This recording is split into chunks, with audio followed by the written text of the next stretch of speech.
I love college football. In this game, Arizona State versus Texas State is a great reason to say. Now, coming into this game, Texas State was a favorite to be one of the group of 5 teams that could sneak into the college football playoff. With 12 teams, there's so many different dang personalities. You got to have a group of 5 representative, and they seem to have put together a nice little squad of good transfers. Of course, the headliner there being the quarterback, former FCS player of the year. Sorry, I believe Sun Belt Player of the Year. I don't know. I'm going to have the fact up there. But the dude's a dog. He was at JMU last year, lit it up. He's also played at Arizona. He's played at USF as well. And he was controlling this tempo Texas State offense. Arizona came out with Levitt. I don't think he's a freshman, but he's a young guy, number 10, a lanky dude who was spinning that ball and making amazing third down receptions for him. This is a great little game. Of course, you got to talk about the Scataboos. Of course, you got to talk about Texas State's defense and how stingy they were coming into the first half. But man, I love college football. I'm so sorry if you watch Tua Tagovailoa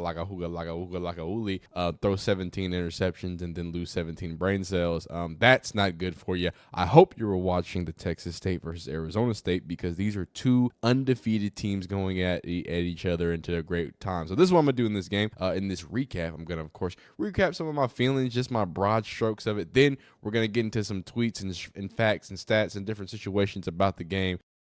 Things that were going on in the game. Did you see that hurdle, son? That hurdle was fire. And then after that, we're going to look at the tail of the tape, look at the box score, and see what the stats had to say. So me, I mean, you're seeing this video. If you clicked on it, you saw, I thought it was an instant classic. I thought it was a really, really fun time. I thought that hurdle is still implanted in my head. That last sequence when they were going back and forth, they were looking both like prime Pac-12 offenses for some reason. There was like 4 minutes left in the game. Arizona State was already up 3, and for some reason, each team got another additional possession. Now, Texas State really fumbled this game away. They were up at one point 21-7, I think. It was some real nasty business, some real nasty stuff, and nasty in negative and good ways, right? You've got the story of Scatterboo, and I think telling the story of Scatterboo and his success is going to tell the story of this game. The first half, he was gone, right? And Levitt,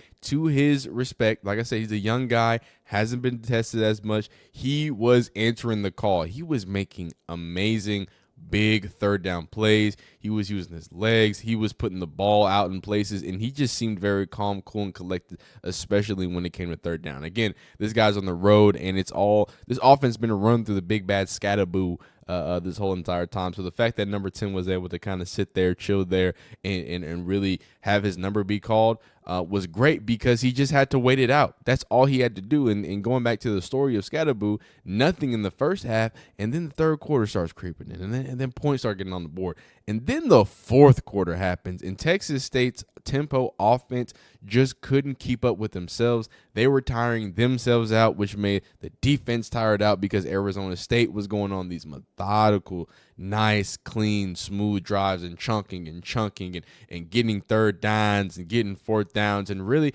making it tough for this Texas State team. Even though they were playing a good defense, it's tough to stay resilient when an offense keeps coming at you. And the tail of the tape is when you get into the fourth quarter and it gets that close and you need to close out a game. Like I talk about on this channel all the time, you need to be able to run the game and run the ball, and not just run the ball, but run the ball indefinitely with a back like Scatterboo. And at early he was looking rough, and even when we got to the fourth and third quarters, it wasn't like there was a bunch of huge runs. It wasn't like he was getting at will, but he's just breaking the defense down, and this is what I'm talking about. That's why I talk about my Colorado videos and why they're not going to be successful. You can come back from 21-7 and just score 3 points. They won this game by 3 points to a group of 5 team in the Sun Belt, right? But they won it, and they took the game out of the hands of Texas State, this tempo, a high-flying offense, because they controlled the game.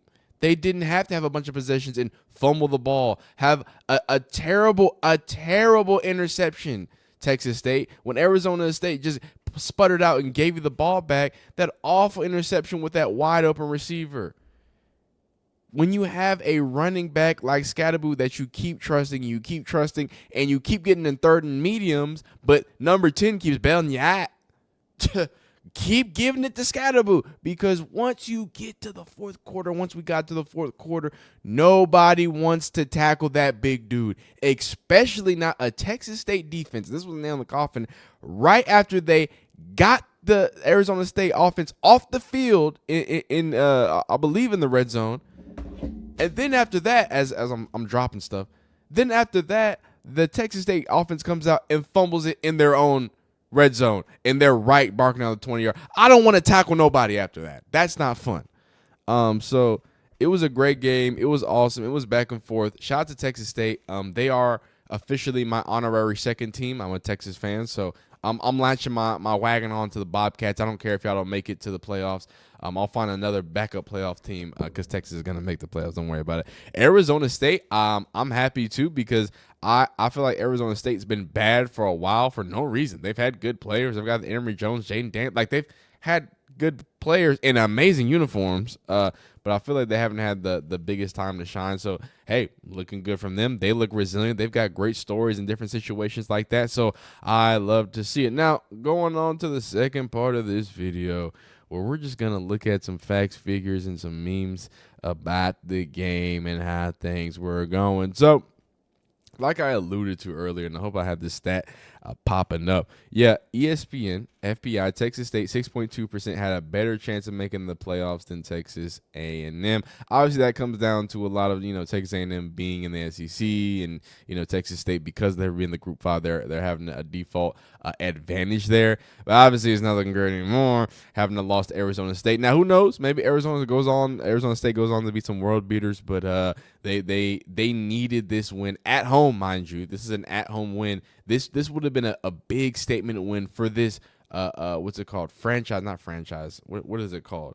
Program as a whole. I believe, quote me if I'm wrong, I think this was like their first time beating a Power 5 team, or maybe it was the first time being Arizona State. So something like that. The chance to do that, obviously they didn't do it. So that's where we're going. And can we talk about the fact that we should just ban Thursday night football NFL games, because they don't have the juice, dog. They don't have the juice. In the other Thursday night game, South Alabama scored 7 billion points against whoever I don't know what's happening. So you had this barn burner in Texas. I think college football, they can take the keys to the castle when it comes to the wild world of Thursday night football. Y'all don't got enough variety, NFL. You got Tua out there giving up his last brain cell to try to give something good. It's not going to be great. When's the last time we had a good Thursday night football game? An opening game. That's it. That's the only time there should be a Thursday night football game. Open the season with a Thursday night game. It might be decent. After that, keep it pushing, because when I got phenomenal things like this, when I got phenomenal college football going on, and we're going to get into this hopefully soon, because Colorado got something cooking. I'm just saying, when you've got things like this happening, when you got phenomenal things like this happen, I want y'all to know, this wasn't just a hurdle. Shout out to my college football 25 players. This was a college football 25 move. This man caught a pass on a fourth down, takes a hitch, turns and says, "Oh yeah, I'm hurdling over you," and gets up there. Doesn't just get up there, lands it, and obviously I can't show it to you. Lands it, spins out of a tackle, and keeps going. Like, this dude's nasty. That was crazy.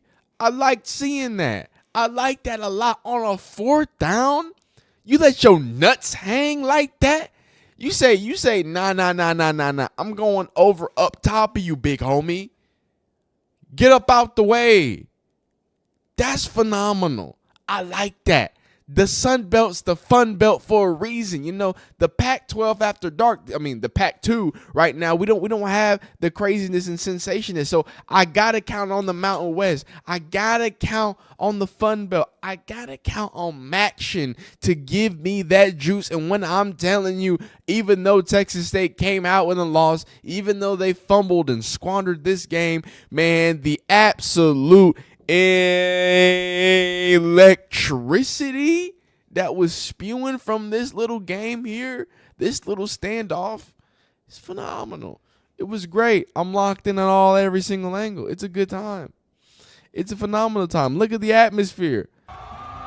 This is my backup team. This is my backup Texas team, son. They're having a great time. They got a little maroon eye on them. Who cares? But, I mean, at the end of the day, Arizona State won. We do need to talk about this. We do need to talk about this weird. We can talk about this, the fact that they randomly came back on the game. Can we talk about the targeting, this targeting that wasn't called, and then that other targeting that was called on Texas State? That was nasty, dog. That was nasty. I'm not sure if that was game breaking. I don't know if that was game deciding, but it definitely did not help when, Arizona State was backed up in their own end zone and you get that targeting, which was clearly not really forceful, but crown the head of the helmet did hit, but it didn't really seem forceful, especially when you compare it to this one. So I don't know. I feel like targeting has always been a weird rule. I feel like they've been either missing targeting or being a little more lenient with targeting. But now all it's done is it's become like the pass interference in the NFL where, and to be honest, pass interference in general, pass interference in the NFL where it's like, you know what I'm saying? Like, I guess, but we don't know, but we're gonna kind of call it. You know what I mean? Like, it's such a weird play. Unlike holding, where it's just like, I mean, I can call it anytime I want. This one is like everyone sees it. It's very obvious. But there's so many different rules of determination about it, and I think that there's been some discernment and a lot more plays that have been not called targeting, which I'm happy because I don't want these players out of the game. That I hate that. Can we just give the 15-yard penalty? I'm okay with giving the 15-yard penalty. Maybe come out of play. Hey, think about it. Reset your helmet. XYZ. Maybe get a fresh helmet. But taking him out the game, like. Unless it's like, maybe we need to make like a flagrant system, because I feel like we can see, okay, no, that dude was headhunting, and a dude just kind of coming in, and you so happen to get low, and my helmet hits your helmet. I don't know, and I'm not saying that they should entirely not be blamed. Again, give them the 15-yard penalty, but I think there needs to be a difference when you're kicking people out the game, and I know it used to be like a full game. Is it still you get the next game too, or was that just for a little bit? I don't know. That's craziness. But that I didn't like. That was the only thing I didn't like about the game. Looking at Texas State's schedule, they lose Arizona State. They're probably going to beat Sam Houston the way that they're looking. I think they can beat Troy. I think they can beat Arkansas State. I mean, they can go on a run here. I think their biggest challenge apparently is going to be South Alabama. So they whooped UTSA. So the fact that they whooped UTSA, they could have basically won Arizona State. I can see one or two more losses on their schedule. They come out from going 8-5 to, instead of going 8-5, you're looking at a 10-2 schedule, a 10-2 record. I'm latching my my wheelbarrow onto that one. I like that too. I'm a child. I don't know what to tell you. I just had to share that with you. I had to share that with you. More look at that hurdle.